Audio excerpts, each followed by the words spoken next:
For a small business owner, every day is full of surprises. Some great, some not so great. Like when a client cancels their order at the last minute. But here's a surprise you will like. Progressive provides small business owners with 30 customizable coverage options to help keep their business going strong. So go ahead, surprise yourself. Get a quote in as little as 8 minutes at progressivecommercial.com. Progressive Casualty Insurance Company and Affiliates and third-party insurers. Coverage is not available in all states or for all vehicles and coverage selections. Insurance isn't one size fits all. That's why customers have enjoyed Progressive's Name Your Price tool for years now. With the Name Your Price tool, you tell them what you want to pay, and they'll show you options that fit your budget. So whether you're picking out your first policy or just looking for something that works better for you and your family, they make it easy to see your options. Visit Progressive.com. Find a rate that works for you with the Name Your Price tool. Progressive Casualty Insurance Company and Affiliates. Price and coverage match limited by state law. Truckers aren't just moving goods. They're making sure bakers get their chocolate chips and hotels get their tiny soaps. But truckers can't do this if they're not on the road. That's why Progressive has over 360 heavy truck employees to help truckers stay on time and on track. Quote truck insurance today in as little as 8 minutes at progressivecommercial.com. Progressive Casualty Insurance Company and Affiliates. Shout out to Astropro for sponsoring this episode and providing us with free samples. Speaking of free samples, I am honestly so grateful because, as you know, this is allergy season in Texas. I think Texas is one of the worst places to live if you have allergies. I have this tree in my backyard. It is the cottonwood tree. I'm highly allergic to cottonwood, not only myself, but also Travis is, and I believe our children are. And Astropro has come in handy. It's a nasal spray, and it has made such a difference in my seasonal allergies. I feel like I can breathe, and it really helped relieve my symptoms quickly. Astropro is the first of its kind nasal allergy spray. It is the fastest 24-hour over-the-counter allergy spray. It starts working within 30 minutes, while other allergy sprays take an hour. And if you've had allergies, you know that every minute counts. Astropro delivers full prescription strength indoor and outdoor allergy relief from nasal congestion, runny and itchy nose, and sneezing. Get fast-acting nasal allergy symptom relief with Astropro. Go to astroproallergy.com for a discount so you can Astropro and go today. ASTEPRO allergy.com. Astropro and go. Use as directed for relief of nasal congestion, runny nose, sneezing, and itchy nose due to allergies. Hey guys, this is Stephanie Holman. And this is Brandi Redmond. And this is your weekly dose of BS. We have to do it again, Brandi, because you did not do it with me. Sorry. I felt like I just joined in on BS. Hey guys, this is Stephanie Holman. And this is Brandi Redmond. And this is your weekly dose of BS. Oh, that was real good. Yeah. Gosh, you're sick again. You know what? I just cannot catch a break. I think I'm getting the airplane funk. Every time you travel on an airplane, everybody's air is circulating. And I think if anybody has like any germ, I'm going to catch it. It's like, where's Brandi? I'm not even joking you. And I'm like, here I am. Like, I just need to go in every time I ride on an airplane in a hazmat suit with like a full mask and gear. Like, you should. You know those people that like wear those masks? Like, and I always think they're like a little crazy. Or they need a quarantine section for people that... Look, I'm going to get you one of those. I'm going to get you like a little travel mask. Yes, please do. We just got back from New York. We did... Oh my goodness. Morning, America. We did their Strahan and Sarah show, and it was so much fun. So fun. Love them. They are so sweet, and they made us feel so comfortable. And honestly, it's one of the most fun interviews that I feel like we've ever done. It was my favorite interview I've ever done. I will say that because I'm sure that you've done this as well, but I've actually gone on interviews where like I walk in the room and I know the person hates me. We were talking about that. That's why I'm like, I pass on things. I'm like, oh, I heard you say something. Yeah, I'm like, wait, they did not like us at one point. Oh my gosh, especially season 1. Remember we would go on interviews and like, I felt like we were so nice. And then they'd write like about like horrible things. And I was like, so rude. Right. No. So yeah, I have gone on, like, I feel like it's always like the news stations, you know, where they're like trying to give real news. And then they're like, and Nick, Stephanie Holman from Real Housewives of Dallas. And then I walk on and it's like this guy that's never watched the show and he would rather do anything than talk to me about drama. Probably not. He's like, wow, this is more drama than I have at home. What are the bad things they've written about you? My husband was like the most hated person that you'd most likely want to punch in the face out of all of the men in Dallas. What? That was your season 1? Yeah, that was horrible. I was like, hello, he's actually one of the nicest people ever. Oh my God, he's so nice. That's so ridiculous. I'm trying to think he was like afraid to go out. He's like, oh no, I need a bodyguard. Oh my gosh, I'm trying to think we did one locally. I'm not going to say who. And it was like right before season 1 came out and we were all real excited and just felt like everyone would be excited for us. That's a lie. And I felt like we were all nice, but there were how many of us were there season 1? I can't even remember. Were there 5 or 6 of us? 5 of us. And it's hard whenever there are 5 of us talking and then the person writes this thing and it's pretty much how she hated us and we were all fighting for attention and it's very special. Oh no. Well, I will say there was one and it was a sports radio station and they called us whores. And we happened to have an interview at this station. Wait, all of you or a few of you? Yeah, no, all of us. We were just whores. But they love us. Actually, we can say who they are because we actually love them. Yeah, we love them. So is the ticket. And they called us all whores for doing a show like this or whatever. And then, so we were at that station. And so I wrote on a piece of paper, this whore says, hi, love, Brandi and Stephanie. And then they called us and wanted us to come on their station. And they really do love us. They call us the Fart Sisters. And then they make fart noises. Yeah, they called us the Fart Sisters. And the entire time we were doing the interview, there was tooting noises. I was like... They're like, we had the Fart Sisters. They haven't had us on in a while. We need to come back. So we and the Fart Sisters want an encore.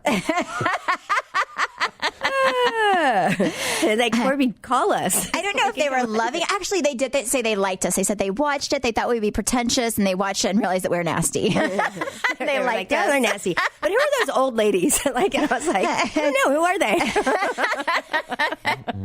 But yes, that is. I don't even know why we got off on tangents that make no sense. But that is our tangent. But I will say, the show that we did was so fun. So I'm so excited because Lisa Rinna is going to be on Good Morning America's Sarah and Strahan and Sarah today. And I did a little message to her because I'm such a fangirl and she's going to, I just can't wait. I have it recorded. I can't wait to see her face. You're very giddy about this. She's going to be like, can I get a restraining order against Stephanie Holman? I know. I'm kind of embarrassed, but I'm also really excited to see what she says. If she's like, she's so lovely, I'll make my day. But if she's like, that girl's a nut, my feelings will be a little She's going to think you're a lovely nut. What was the question you had them ask her? So they said, I can ask her, we were talking about the podcast, and then they were like, if you could say anything to Lisa, what would it be? And then I said, Lisa, I love you. And I really just want to know if you'll be our friend.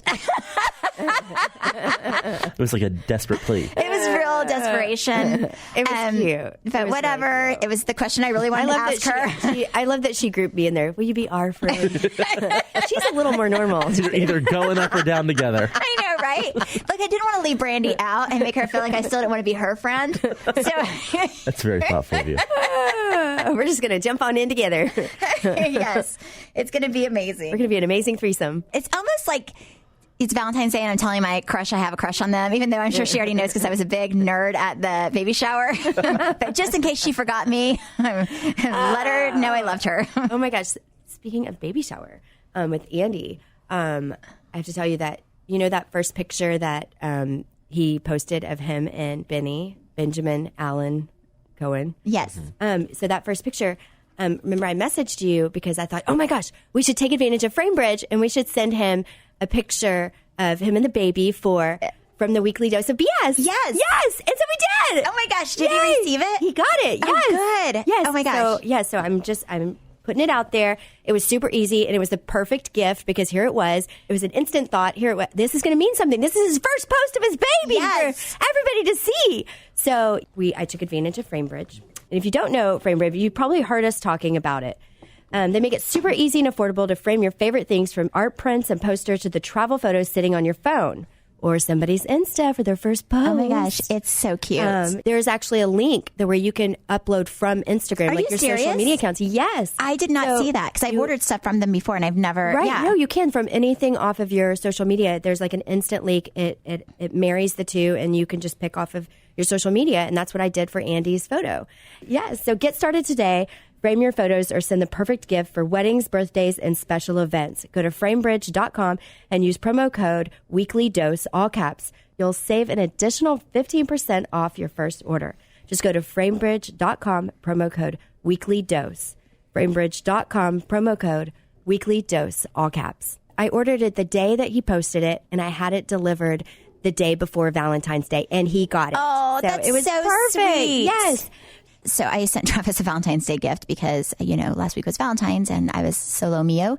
But I did have a very, I'm not going to lie, I stole Kelly's idea.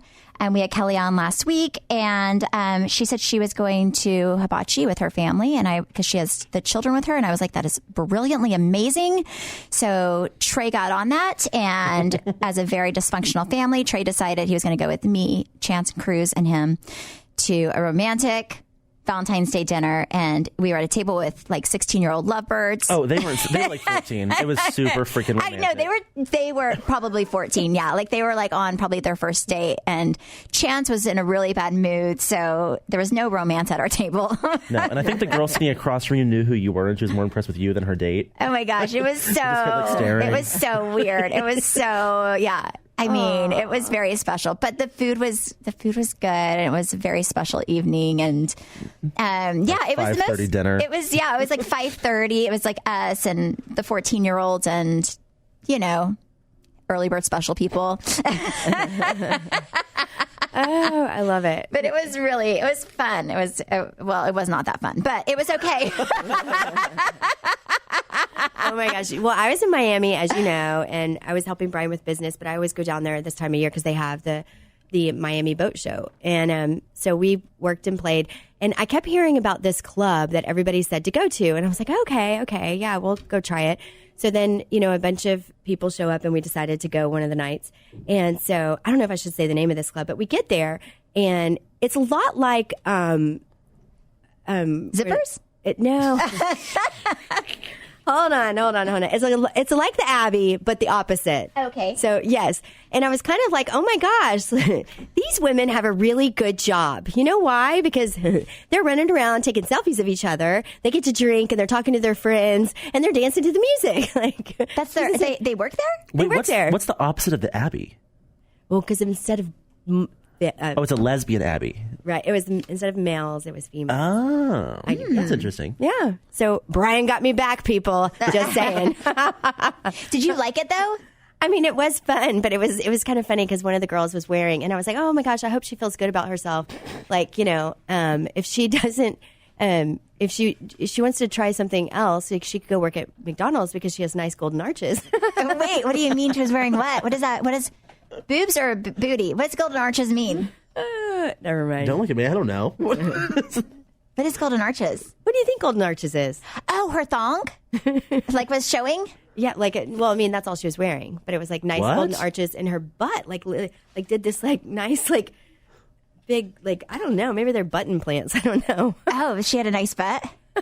Like those bubbly ones? It's nice golden arches. I am so confused. Well, the crack is the middle. Get it? Yes. The crack's the middle of the M. Yeah. Yeah. So whenever, I'm assuming do you remember in Brazil, women, if they were strippers or that was their profession, anything in the public eye like that, then they got their plastic surgery for free. Do you remember that? Yeah, I remember. Okay, so Brandi and I went to Brazil for New Year one year, and I remember meeting a girl, and we hung out with, she had butt implants. It was the first time I ever seen butt implants, and I was like, she has a real nice butt. But definitely they were implants. Yeah. Well, no, and that's why I was thinking, looking at this girl, because I'm sorry, her ass was in my face. I had to look. But it was they had set the implants, I think, really high. So it was totally like an M. Oh, that's so interesting. I feel like the girl in Brazil's was like that too. Remember how much, how high her booty sat? Yeah. Anyways, I was like, there's no amount of squats that will make my butt do that. Excuse me, would you like some shots? Put him there. Moving on. Yeah, I don't even know how to move on from that. Valentine's Day. He's coming home soon, right? He is. So, yeah, Travis is. We talked. When did we talk, Trey? You were with me. To Travis? Yeah. I don't know. Has it been that long? Valentine's Day was decades ago. It was on Thursday. It feels like a long time ago, but I'm trying to think. I know we talked. Oh, we FaceTimed Trey because I was like, why did he FaceTime me? You were there. Oh, yeah, that was Valentine's. He went like to dinner with like a lot of his like people he goes to school with right now because he's like Billy Madison going back to college. But he gets home in 2 days. Oh. And I'm so excited. It's strange because I feel like this time was so easy. Last time he went to school, it was real hard because it was summertime. But this time the kids are in school. So it's been kind of strangely easy. I feel like I could do this. Did you see his Instagram post? He was like, can't wait to get home to my kids and my car. You're like, thanks, asshole. You know when you haven't seen your husband in like 3 weeks and you feel like they probably really miss you and then they miss their car. And it's a picture of his car. Like he has the worst Instagram account ever. I mean, you guys should really go check it out. Travis Holman. I think it is Travis Holman. He's like, his I name, said right? enough on Valentine's Day. Like once he put on there a picture of the Mona Lisa because we went and saw it in Paris. I mean, he's so ridiculous. The stuff he puts on there, I'm like, oh my gosh, you should be embarrassed. And then he was like, does anyone really like this painting? And then it was hashtag not in my home. Well, at the time, his father was like staying with us, like whenever he would visit.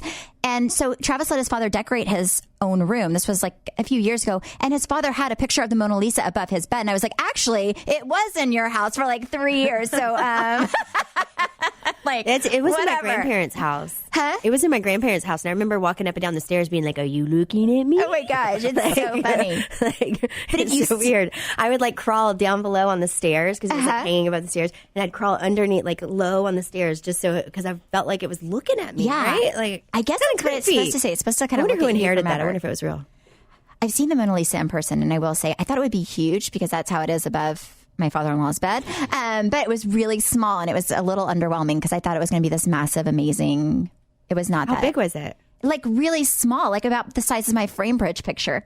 Like a size of Yeah. like printer Like- paper. Oh, Yeah, the one it in my was- it's- grandparents' house was huge. Yeah, the same with Joe's. It was like, that's my father-in-law's name. It was really, really big. But when I saw it in person, I was like, oh, that's it? Maybe it was like a popular thing back then to have one. Oh my gosh. Okay, so before this is really, honestly, I came clean with my trainer. This is the truth. So I always work out before we do the podcast, right? So I'm working out with my trainer, Clyde. Hi, Clyde. If you're listening. Wait, Does he you have listen? a crush on Clyde? I feel like I always see him before this, which is why I always come looking like poop on a stick. So anyways, I'm working with my trainer, Clyde, and he was like, what are you doing today? And he was like, are you doing your podcast? So he always asks me about the podcast. So I'm always like, Clyde, you must be listening. Anyway, so he's like, what do you talk about? And I was like, well, being honest, Clyde, I talk about you. And he was like, no way. And I was like, yes, because I didn't know if you liked me. And then I realized that we were best friends at one point. Anyways. And I said, so you're in there. You should listen. I was like, that would be amazing. Please subscribe while you're at it. So anyways, but we're best friends again. So anyway, so Clyde and I work out, and I was telling Trey, like, we'll do this thing where you push the sled. Have you ever done that with a trainer where it's like this box and you push it down and push it back? It's horrible. And anyway, so I was pushing it, and it's really hard, and it's not my favorite thing. And then he was like, we're doing this together. I'm here to support you. And I'm like, no, we're not doing this together. You are standing here like watching me struggle and push the sled up and down. And I am sitting here like doing this by myself. You are just a spectator, Clyde. Anyway, so he knows that we're doing this. And I told him that I have been talking about like how he's training me and how I need to start eating better and how I'm not losing weight like I should. I was telling him about how I've just started this new delivery system, mostly for breakfast for the kids, but it's called Daily Harvest. So what I love about Daily Harvest is that not only do I love it, but my children also, I've had them eat some of the smoothies and they love it. It's chef-crafted smoothies, savory bowls, overnight oats, and more. And it's all fruits and vegetables. And it's frozen, so you can keep it in the freezer, eat it whenever you want. And there are 50 different options, which is kind of nice because my kids are extremely picky. And it's just a one-step preparation. So all you do is you add water or milk to smoothies. And like for the bowls, you just heat them up. So as you guys know, I have a microwave account. I'm all about microwavable meals. So this fits my lifestyle. And I love that all the ingredients that Daily Harvest use are ingredients that are really good for you and very flavorful. So anyways, it tastes great. And you can have them. I do mine for breakfast. We can have them breakfast, lunch, dinner, snack, anytime. If you would like to learn more about Daily Harvest, go to daily-harvest.com and enter promo code weekly dose. That's one word, to get 3 cups free in your first box. That's, again, promo code WeeklyDose for 3 Daily Harvest cups at daily-harvest.com. Again, that's daily-harvest.com. Well, now let's get to your BS. Some of our listeners have written in and they're talking to us about the BS going on in their lives, and we're ready for it. We have some good ones this week. Brandi and Stephanie, my husband and I have been married 18 wonderful years. We share 3 amazing children, all in high school, and have a great relationship overall. Last week for Valentine's Day, I didn't wake up to a card, no flowers were delivered to my office, and not a single thought went into making a dinner reservation for the evening. I would have thought that he forgot it was Valentine's Day entirely if he hadn't complimented my daughter on how pretty she looked before she left for her date. In fact, all 3 of our kids had plans, and we were the losers stuck at home. I'm trying not to be upset about this, but I am. How do I tell my husband that we need to keep the romance alive? I mean, well, I feel like it works both ways. Did she do anything for her husband? Just saying. I don't know. I don't know. Yeah. I don't know. Because, I mean, I feel like that's probably a big misconception is that the men are always supposed to take care of us and do everything, when in return, I feel like we should also, I mean, maybe we're the ones that show how much that we care and love for them, and make an initiative to give a gift or a note or, cuddle up to them, because sometimes I'm really bad about that. But Brian will call me out on it and say, oh, you don't like me, you don't love on me, you don't do this. And I'm like, oh, yeah, you're right. Here, let me give you a little back rub. Let me tickle your back for a second. There you go. Yeah, I don't know. I mean, I feel like I'm so bad because, I don't know. I always feel like Valentine's Day, I really do expect Travis to have plans. And I mean, I always get him a card and a gift, but I kind of do expect him to be the one to like romance me a little bit, because I don't know. It's just, you're right. Like maybe I shouldn't be like that, but I always do. But I feel like he always makes sure that at least like the kids make me a card, and I don't know. I feel sorry for her. I'm not going to lie. Like I get, like you should obviously take care of your husband too and make sure that he knows that you love him. But I do think Valentine's Day is it's a gimmicky holiday, but it's also a time where you can tell the people that you love the most, like what they mean to you. And I think it's just, I mean, I went to dinner with Trey, so he could tell me how much I mean to him. Oh, yeah. Just from this, it looks like, or it sounds like, that he's always been the person to kind of make the initiative, and he's still got it going on with the kids. Like he keeps that alive, like the little gimmick going on with the kids. Mm-hmm. But yeah, it sounds like he was maybe he was looking for her to do something for him this time. No, I don't know. I don't really have any advice because I'm guilty of that, like just expecting it. I mean, yeah, I feel like I always expect it, but I also always make sure I get Travis like at least a card or something, and I have the kids make stuff. But I mean, I feel like anytime you have a problem in your marriage, or you don't feel special, or you don't feel loved, or like you're being seen, I feel like the best thing for you to do is to talk to your husband about it. And maybe, you know what, maybe follow Brandi's advice, and that maybe make a really nice dinner, have the kids go to a babysitter or do something else, and just do like a nice candlelight dinner where you take care of him. And at the same moment, you can say, hey, I felt like we missed Valentine's Day this year, and it really hurt that you paid attention to the children and your love for them, and to make sure they felt special. But I don't feel like you did that for me. And if you didn't do that for him, maybe you can say, and I'm sorry because I dropped the ball with you as well. I should have made you feel special, because it goes both ways. Sorry, people, that's my phone. No, and remember, those children are a product of your love. Yeah, they are. They are. Yeah. But I feel like kids can kind of, sometimes you get so wrapped up in like being a parent. I feel like it's easy to kind of forget about the relationship. But then if you look at statistics, it kind of says that children obviously mirror you, so I feel like children learn to love by watching the love of their parents, or the lack thereof, and so something to think about. I've kind of thought about that sometimes whenever I am not giving Travis the attention that he needs, that kids see that. And I feel like that's what they feel like a relationship is. Whatever they see at home is kind of what they're going to give in the future. So I don't know, something to think about. So I feel like if you show your children that you're going to take care of your husband, then I feel like it'll make him feel special, and then you can tell him how you feel and that you want to work on the relationship. But I mean, it takes two people to work on a relationship. Brandi and Stephanie, I have a best friend of 8 years that I noticed has recently started gaining a few extra pounds. She has always been the kind of girl to eat whatever she wants and stay super thin, but I think her luck with metabolism is starting to run out. What is the right way to bring up my concern without offending her, or do I even say anything at all? Oh, you know what? I mean, geez. I mean, I don't like it when my husband says something to me, like he'll, like, hey, your butt looks big. Or whatever. I mean, surely she knows. I mean, hello, when stuff starts to fit, not fit quite well, like you've got to know. So I don't feel like you should say anything. I mean, if anything, I would offer to motivate her by, hey, I'm going to go to this gym or this spin class or whatever, or hey, do you want to go on a walk or whatever, and like kind of do it that way. Yeah. But not necessarily say something, because that can really hurt someone's feelings and destroy their self-esteem. Yeah.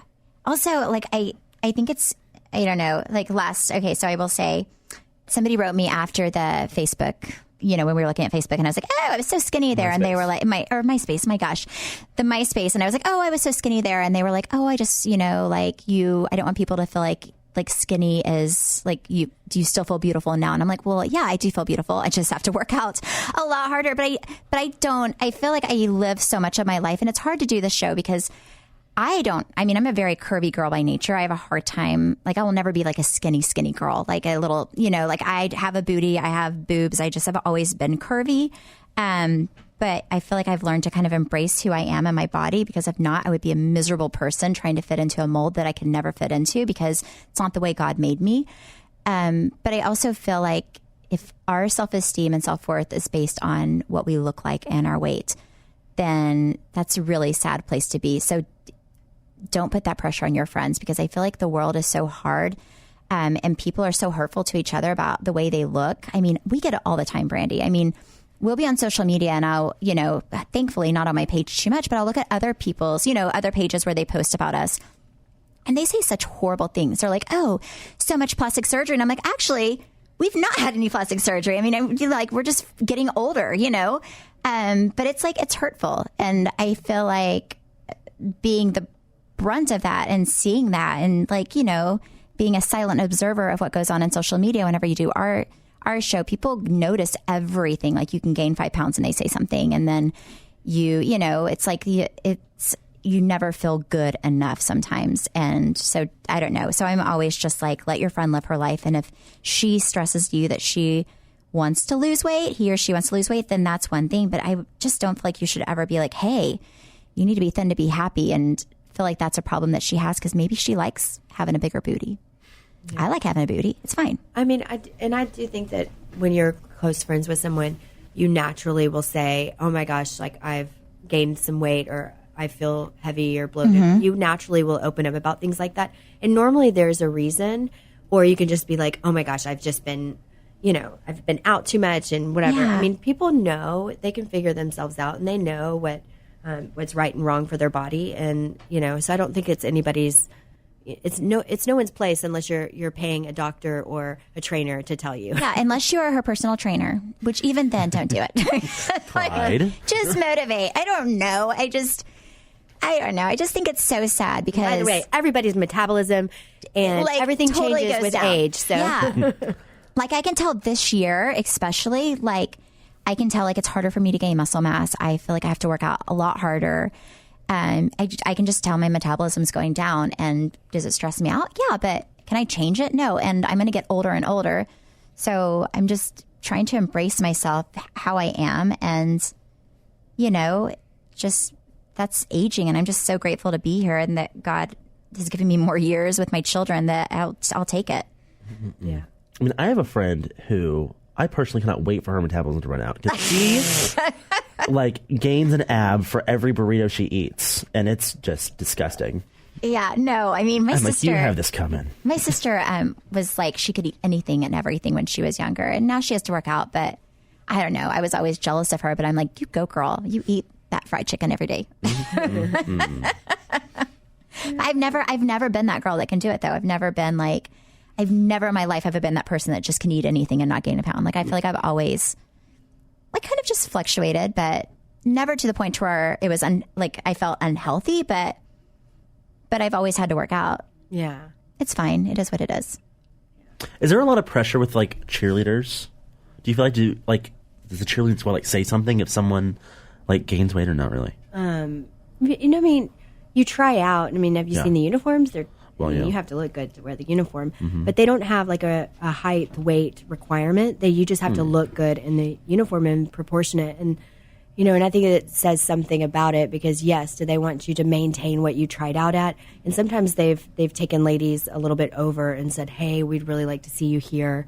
We're going to bring you into training camp and see if you can hit that goal, so that you complement the uniform." But I feel like for the most part, they're pretty gracious about it. They just want you to look good and feel fit, so. Yeah, that's good.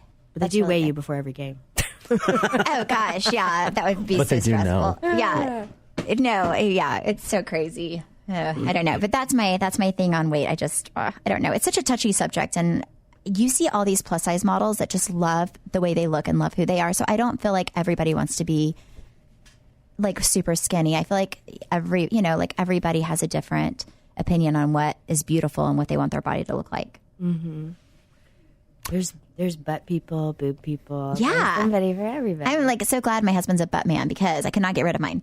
Like it's not possible. Brandi and Stephanie, I'm a mom of 2 boys, 4 and 7, and recently they've been asking a lot of questions about death.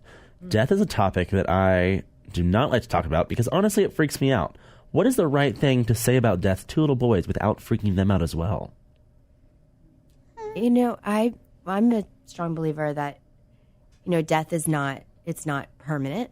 It's just something where somebody, I feel like for my little girls, I've told them in the past, like they've gone to sleep and they've gone to sleep forever, but they've gone on, to the heavenly realm and that we all live there and we have eternal life there. And so it's my children have a strong grasp on what death really means. And I believe in that. And so but I think it's very much a personal thing because sometimes people have a hard time with death. Are your children scared of death? My children aren't scared of death, but they are. It's weird because if you would have asked me before I had children, I would have said, no, I'm not scared of death. But now that I have children, I am scared of death just because I want to be here on on earth with them as long as I can to make sure that they're taken care of and that I'm there for them every step of the way. And then I want to at least do that, and then I'm okay with death. And because I don't know. No, I feel like I've definitely discussed like death, like oh, you got to go to heaven, and then I make heaven out to what it is, like the most beautiful, magical place in the world where everyone's happy and the streets are gold. And so whenever we lost our pug, 2 or 3 years ago, our oldest was so sad, because he loved the dog and he was crying and beside himself. And then my youngest, he was 4 at the time probably. And he had just heard how amazing heaven is. So my oldest was sitting here mourning the dog, and Cruz was like, oh my gosh, this is amazing. He gets to go to heaven, Mom. And I'm like, oh my gosh, I don't know if this is a good thing or a bad thing, because he should not be excited about our dog dying. But it was he was so happy that our dog was finally going to be in heaven. I'm like, oh gosh, this is not okay. But I feel like I was always fascinated with death. I was scared of it as a child. And then, I went to church, and all you hear about, you hear about the rapture so much. The rapture freaked me out as a child. I remember just always feeling the rapture was going to come at any moment. Oh, yeah. It scared the crap out of me. Did it scare you at all, or were you There's still this billboard on I-35 coming in from. Have y'all seen this billboard? And it says the day that the earth is going to end, and I'm always like, oh, is that coming soon? And I think the date's changed a few times. Oh my gosh. When it doesn't end, it's no, just kidding. It's actually this day. But yeah, I feel when I was a kid, the rapture, I'm not going to lie, I'm a little scared of death. I do believe in God and heaven, and I do want to be around, obviously, for my children, but I'm also I like to know what I'm getting into in life. I'm not that, I'm very routine. I like to know what my schedule is, what life is. I like to know what I'm dealing with. And just the unknown, I like to know what I'm dealing with in life and in death, just the unknown of oh, does it hurt? What happens? I think that part freaks me out. So I don't know. I don't know. Like, so now, like, I talk to my children about death. Like, they know that everyone's going to die someday, but I try not to talk to them too much because if they say, "Mommy, are you gonna die one day?" Yeah, but I don't know when it is. Like, I don't want to lie to them and say, "Oh, I'm gonna live to be 100 and then like die at 88." You know? Yeah, I didn't know much about death when I was little. Yeah, and I was probably like 3, almost 4 years old, and my great grandmother passed away, and my other grandmother decided it would be a great idea. Like, she takes me down there, and we're in Kentucky, and the church is filled with people. And my grandmother thinks it's a great idea to pick me up, and she puts me over the casket to try to give my dead grandmother a hug and a kiss. And I'm like smushing her face, going, no, and I'm screaming and kicking my legs. Yes. Like, oh my gosh. Yeah, like it was. And so I was a little bit mortified, Yeah. Like, oh my gosh, because I remember like touching her face and it being cold and also hard. Yes. Like. Yes, I do remember. It's like, this is so morbid, but I do remember like going to funerals when I was younger, and it freaked me out. Like, I mean, it really did. It freaked me out. I have not had my kids go to a funeral yet, but I've not had anyone super close to me die besides dogs. They've gone to our dog's funeral, but we take them to like, the pet place and then get a nice urn and then, the end. I do have several urns in my house. I have a dead remnant, but I also have a dead bunny in my freezer still waiting to be buried. Yes. You need to bury that thing. You have a dead bunny in your freezer? Yes, she passed away this How long ago? What? This fall, yes. Oh my gosh. So whenever, let me tell this story real quick. Is this Playboy? She will, yes. Oh my gosh. I'm like, this bunny was dead for like 3 days, and Brandi was like, "Do you want to see her?" Then Brandi brings her out and starts petting her. This dead bunny. Wait, I'm like, you're weird. Let me say, I was obsessed with this rabbit, and I have, please forgive me, but I did think about stuffing her. And then going over to Cameron's house and putting her on her couch and petting her with Cameron. But seriously, I am obsessed with her. And we were redoing our yard, like the front and backs of our yard. And I knew I wanted to bury her or stuff her. But so that's why. And my yard's finally somewhat complete, so she can be buried now. But we've got to wait for a nice spring day, and I'm going to have a funeral for her. I mean, at this point, you might as well pull her out for Easter. The bunny comes out. I just love her so much. You still have her in your freezer? Well, Ew. she's this was a perfect. while Are there ago. other things in this freezer? No. Like corn dogs and popsicles and stuff? That's so gross. Well, yes. No. There is? You eat other stuff out of your bunny freezer? Well, I mean, it's like a giant freezer. Have you checked on them lately? Yes, I check on her all the time when I go in there to get a popsicle. She's like, "Oh, I'm going to get a corn dog," and Hey, pass me that. bunny, can you? Like, I know you give me a I'm corn dog? weirdo, but I'm having a hard time. I mean, you don't understand. She was like a dog to me. Like, she was like, I had never had any of my dogs in a freezer for like 5 months. months. She loved me. I mean, I miss like whenever we would play and she'd run around me in circles. Like, Do your children go to this freezer?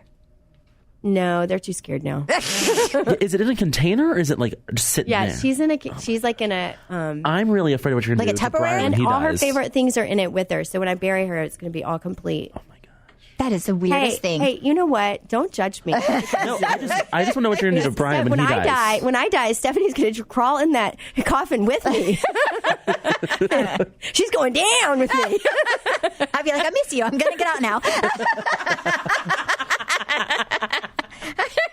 I'm not going down for the ride. I'll be like, Hey, "I'll see you in heaven." Hey, I've got my storyline. We're going to have a funeral for Bun Bun. Oh my gosh. Well, thank God you should, because it's about time. Yes. I mean, like, I don't know how you kept this a secret for so long. no, I thought you buried. I mean, it was. She saw I her thought like it after was, 3 days she was dead. I thought it was strange that she had her like 4 days later or whatever it was. I was like, "Oh," and then she like brought her out and she's like, "Do you want to pet her with me?" I'm like, "No, I don't want to pet your dead bunny. That's so weird." Like, I put her back. I love her. I miss her so much. Do you take her out and pet her ever? No, not in a while. Oh, that's good. That you would be a freak then. I'd be like, Lisa Rinna's never going to be our friend now.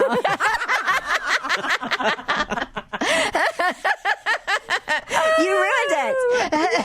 Oh my gosh. Oh, That poor is Bun so Bun. I love you. I know weird. she's listening. She's right here listening. In the heavens, Bun Bun? In the heavens. She's hopping around my head. Oh my God. So your kids are scared to go to the freezer because they know there's a dead bunny in there. Well, yeah. I mean, they show everybody that comes over there. They're like, Oh my God. That is so weird. and then they go to school and they tell people, like one of their friends went to school and told the teacher, like, they have a dead rabbit in their freezer. And then the teacher thinks it's funny and tells me, like, over, the Valentine's little parties, she's like, there's a dead rabbit in your freezer. They think there's a dead rabbit in your freezer. Oh. And I'm like, kids say the darndest You're like, things. what? No. Well, I'm like, true. oh, it's a turkey ball. It's so weird. Oh my gosh. Yeah. Okay. We need to bury that. Think about it this way. There's a lot of dead things in your freezer. You got probably dead hot dogs. Like, It doesn't have fur on it. It doesn't have fur on it. It's not like, it's, oh my God. It was never a pet. It was never a pet. well, no. hey, you know what? No judgment. Because Oh my gosh. What if the electricity went out? You would have to really bury that bunny real fast. You'd be like, ah. Oh, no. Oh yeah. That'd be so gross. well, it's cold outside, so I'd be okay right now. Yeah. That's true. You could just leave But her I'm waiting outside for a until- nice spring day, and then I'm going to have that funeral, and y'all are all going to come over, and we're going to all sing bunny songs. We will do our podcast at this funeral. Yes, that way you guys, on location. That'll be our first location outside of the studio, to where we give our respects to the frozen bunny. Yes, she lived a long life. Oh, She was supposed to live 13 years, but well, my goodness, Well, that is all of our questions. that was real special. Oh my gosh. So this is where we normally do prank calls, but how are you feeling? Do you want to do them? Do you want to just answer some more questions? Oh yeah. No, I've been a little under the weather, just been going nonstop. So I feel like we're going to skip those today. Okay, perfect. And I also have a sick kid at home, so time is of essence here. Are there any more, Trey? Yes. Brandi and Stephanie, my daughter recently graduated college with a degree in fashion merchandising, and my husband and I couldn't be happier for her. She worked incredibly hard in school, made the dean's list, and graduated top of her class. We are so proud. Our problem is she's been out of school for 6 months and has been turned down from every position she's applied for. I'm afraid that she is starting to get discouraged, and I feel helpless as a mom. Any advice? You know what?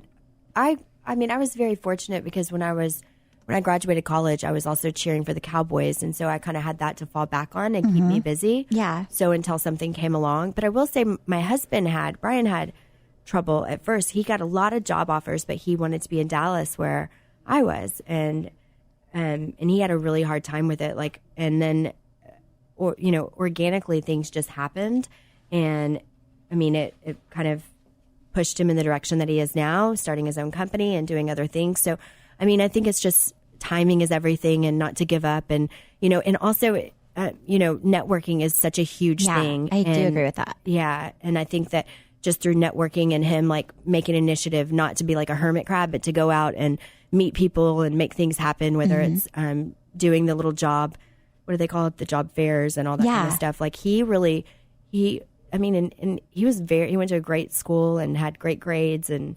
you know how smart he is. So. Yeah, he's so smart. I remember getting out of college, and I feel like it was hard for me to get a job. Like I was working as a waitress, because as I looked for a job, and I was working at El Chico, and I was the worst waitress in the world. And I told Trey why it was so hard. I feel like if you're a waitress at a Mexican restaurant, it's very difficult, because this you is don't know why how to speak Spanish. No, because this is why. Because I was the worst waitress ever. I would literally wait tables and cry because I was so overwhelmed and stressed out. Because whenever you work tables at El Chico, how bad could it be? it was so hard. I'll tell you, Trey knows that was hard. But I told Trey, I'm like, because here's the deal. Like I have these tables, I go, and then I get their drink orders, right? And then I give them chips and salsa. And then, because it's free chips and salsa. And then I would go get their drink, and then I'd come back and they would have their drinks, but they had already eaten their chips and salsa. So then I go back and get them more chips and salsa. I come back and they were done with their drinks. So I felt like it was so stressful because they were always out of one or the other. So why wouldn't you bring them their drinks with their chips and salsa? I don't know, because I always just had chips and I don't know. Maybe looking back, I could have been smarter. You just stressed yourself out for 3 years.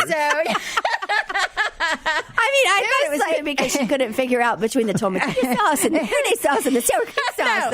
No, it was like I could never make them happy. I was like, I could never keep up. It just stressed me out. I was like, oh my gosh, eat slower.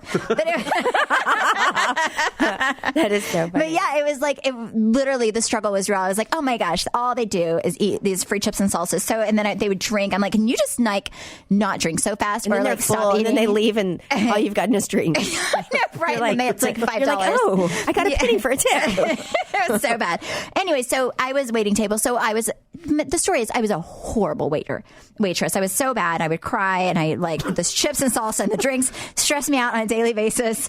And I was looking for a job, but I did not have any experience. So, and I had a hard time getting a job, because you're kind of going up against people that have a lot of experience, or at least some. So like my degree obviously is in the social service field. So I started just volunteering, and that's how I got my foot in the door and got a job. And also the first job I had paid extremely low. So sometimes I feel like you have to just take whatever you can get in the beginning just to get experience and then get into something else. Because the first job I had, I didn't love it. I liked it better than the chips and salsa situation at El Chico. But I didn't get paid a lot. It was nothing that made me feel glorious. I was like literally, yeah, it was horrible, but it is horrible. You know, I waited. But you know tables. what? It was the dues I had to pay to get in the field that I wanted to be in. Yeah, no, I waited tables, and I just have to say something about. I waited the tables. chips and salsa? No, not the chips and salsa. But Wait, where'd you work? I actually worked. I worked at several restaurants, but this particular one I worked at on the lake, and so lake business is come and go, right?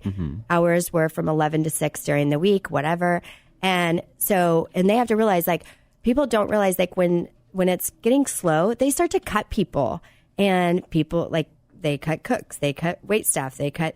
And so somehow I was one of the last people there, and with like a manager or something, and somebody coming off of a boat came on, and they were like, hey, and we had like maybe 5 minutes, so it was completely closed. And they're like, hey, can we just grab like an appetizer and drinks? And I was like, well, the kitchen's closed, but you know, so they stayed there and drank for hours and hours and hours. Yeah, and I was there. And then at the very end, their bill was a couple $100 off of drinks. And then at the end, they left me no tip, and they said, a customer at 11 o'clock is the same at 6 o'clock. And I was like, you fucking assholes! Like, are you serious? Like, be good to your waiters. No, be good to them, because you don't know what's behind the scenes. And if you can't, I realize you were having a really good time, and sorry for cussing, but I was seriously like very livid. I wanted to run down to their boat and throw them all in the water. Yes. No, yeah, be good to your waiters. Yeah, be good to your waiters. That's all I'm saying. Yes, they work hard. So hard. It was the hardest job I ever had. I mean, I'm telling you. It still stresses me out. Sometimes I have nightmares that I'm waiting tables at El Chico. Oh my gosh. Dude, I'm not even joking. It was so stressful. I was like, I know. I feel like we're good tippers. Yeah, we're good tippers. You have to be a good tipper whenever you have to be a good tipper. I mean, think about them. And if somebody's bad at their job, like in their waiting tables, like Travis expects greatness. I don't. Like, I'm like, listen, I understand. It's hard. It's a hard job. So, yeah, that's a great way to end the show. Just tip well. Tip well. Oh, so what we're saying is she might want to get a waitress job just for a little bit. Yes. No, I'm kidding. But, you know, and also I will say for her, sometimes volunteering to do things, I know it's sometimes you're like, oh my gosh, I've done my time. But volunteering can also get you a really good foot in the door if you're volunteering to the field that you would like to be in. Because like I feel like most fields, especially what is it, fashion and merchandising, like there's probably so many volunteering options, right? Where they're putting on shows or they're putting on events. And I don't know, I would say, yeah, you can come dress me. Yeah, dress Brandi. Brandi can be your pet project. Yes. But no, I would say that. I mean, just any way you can get your foot in the doors. Yeah, sometimes it can be really hard, especially right after you graduate. And sometimes you really do have to take things into your own hand if you have a passion for something. I mean, sometimes the best thing is to start your own thing. And for me, that's what I did with Brandyland. And I started my own business in fashion. And you love it. And I feel like I love it. Organically makes you happy. Yeah. And, you know, and it's a rough start in the beginning. And then you start to figure it out and you figure out what you love, what you don't like. And it's all trial and error, but it's like that if you ask anybody that's in any type of business, sometimes they think they're going to be in one profession and then they completely switch over to another. And you have to do what you're passionate about. And speaking of, you know, one of the things that I couldn't stand when I started the business, because we're an online boutique, was shipping. Yes. Shipping and receiving. I hated it. So I found the perfect cure. And that is stamps.com. Postage rates go up and up. And thankfully, Stamps.com can ease the pain with big discounts off post office retail rates. With Stamps.com, you have 5 cents off every first class stamp on up to 40% off priority mail. The kind of savings really adds up, especially for small businesses like mine. So Stamps.com automatically calculates and prints the exact amount of postage you need for every letter or package you send. You'll never overpay or underpay again. Stamps.com brings all the service of the U.S. Postal Service right to your fingertips. Buy and print official U.S. postage for any letter, any package, any class of mail using your own computer and printer. Oh, I've not used that before, but that's something I would like to do. It's amazing, and it's They a have it at game Holman. changer. Oh, really? Yeah. Stamps.com at Holman? Oh, If love Holman it. doesn't have it, then Yeah. Train you knows should be more like, about look at it. this great invention. Yes. Right now, our listeners get a special offer that includes a 4-week trial plus free postage and a digital scale. See for yourself why over 700,000 small businesses use Stamps.com. Just go to Stamps.com, click on the microphone at the top of the homepage, and type in Weekly Dose, all caps. That's Stamps.com, enter Weekly Dose, one word. Okay. Well, this was so fun. I will say, even though you're sick, I do think you have a very sexy voice right now. You thank definitely should call your husband and whisper sweet nothings in his ear because you sound, I think your voice is very amazing. Oh, thank you so much. I mean, I'll just call you instead. Yes. Well, honey, I love you. I hope you feel better. Love you. And it was so good to see you. And thank you guys so much for listening. We love and appreciate you all. And to follow me, you can go to Steph Holman on Instagram and Twitter. At Brandi Redmond on Insta and Twitter. And then our podcast is at BS the Podcast on Instagram. Thank you guys so much. Thanks for listening. See you next week.